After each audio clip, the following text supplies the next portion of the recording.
Sister बीमार थी, पैर में उनको बहुत प्रॉब्लम था, चलना फिरना बंद हो गया था। उसके बाद हम लोग उनको टीएमएच ले गए। टीएमएच में भर्ती किए, हम लोग रखे थे करीब 1-1.5 बजे तक रखे। फिर उनको बोले कि वो आईसीयू में नहीं तो भर्ती हो, आईसीयू के लायक है ये पेशेंट। लेकिन हम लोग के पास तो पैसा ही नहीं है, हम कहाँ से, इनका बैंक में पैसा है, आईसीयू हाथ में जब तक नहीं आएगा, आईसीयू में कितना बिल होगा हम लोग कैसे जानेंगे। बैंक वाला बोल रहा है इनका कहीं पर नॉमिनी का नामो निशान नहीं है, किसको हम किसके आधार पर हम उनको पैसा देंगे। फिर उसके बाद क्या हुआ, तो 5:30 होते होते उनका डेथ हो गया। नहीं हुआ तो और क्या बोलेंगे, बोलिए। हम यही सोचे कि हम ही लोग का नसीब में ही था। बहुत बार मैनेजर्स के पास भी हम 2 बार 3 बार घुसे, सीनियर मैनेजर को बोले तो बोलता नहीं होगा, कोई उपाय नहीं होगा।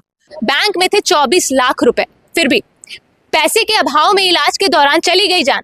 जी हाँ, अभी मौजूद है सेवानिवृत्त शिक्षिका अंजलि बोस के घर के पास। बता दें कि जब उन्हें इलाज के दौरान पैसे की जरूरत थी, तब उनकी छोटी बहन ने स्टेट बैंक वालों से उनके ही पैसे मांगे, लेकिन स्टेट बैंक वालों ने सीधा सीधा उन्हें ठेंगा दिखा दिया, जिससे बैंक पर और सिस्टम पर बड़े सवाल खड़े होते हैं। जब तक पूर्वी सिंहभूम जिले के उपायुक्त ने इस मामले पर संज्ञान लिया, तब तक बहुत देर हो चुकी थी और अंजलि बोस के बैंक में रखा पैसा धरा का धरा रह गया। आइए जुड़ते हैं उनकी छोटी बहन के साथ और जानते हैं क्या है पूरा मामला। क्या मामला था कि सिस्टर बीमार थी, पैर में उनको बहुत प्रॉब्लम था, चलना फिरना बंद हो गया था। पहले डॉक्टर पात्रों के इसमें इलाज में थे। कितना टाइम से बीमार थी वो? बीमार तो थी कभी 1.5 महीना से, लेकिन ज्यादा हो गया था अभी 8-10 दिन में।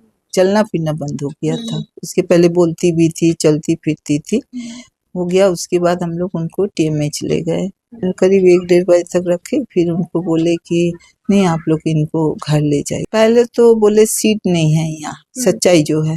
उसके बाद बोले इनको आईसीयू में नहीं तो भर्ती हो, आईसीयू के लायक है ये पेशेंट। लेकिन हम लोग के पास तो पैसा ही नहीं है, हम कहाँ से, इनका बैंक में पैसा है, आईसीयू हाथ में जब तक नहीं आएगा, आईसीयू में कितना बिल होगा हम लोग कैसे जानेंगे। तो आईसीयू में इसीलिए हम लोग बोले पैसा का कल प्रबंध होगा तो हम लोग आईसीयू में डाल देंगे, उसमें क्या है, उन्हीं का पैसा उनका इलाज में जाएगा। उसके बाद वहां से हम लोग आ गए तो हम लोग बाद दिन एमजीएम में डाले। एमजीएम में डाले तो एमजीएम तो बोले बहुत सीरियस पेशेंट है, तो हम लोग बोले ठीक है। उन लोग भी बोले थे वहाँ रेफर के लिए, ये जो रिम्स में। तो हम लोग बोले हम लोग के पास पैसा नहीं है, जहाँ भी जाएंगे ज्यादा पैसा का जरूरत है ना।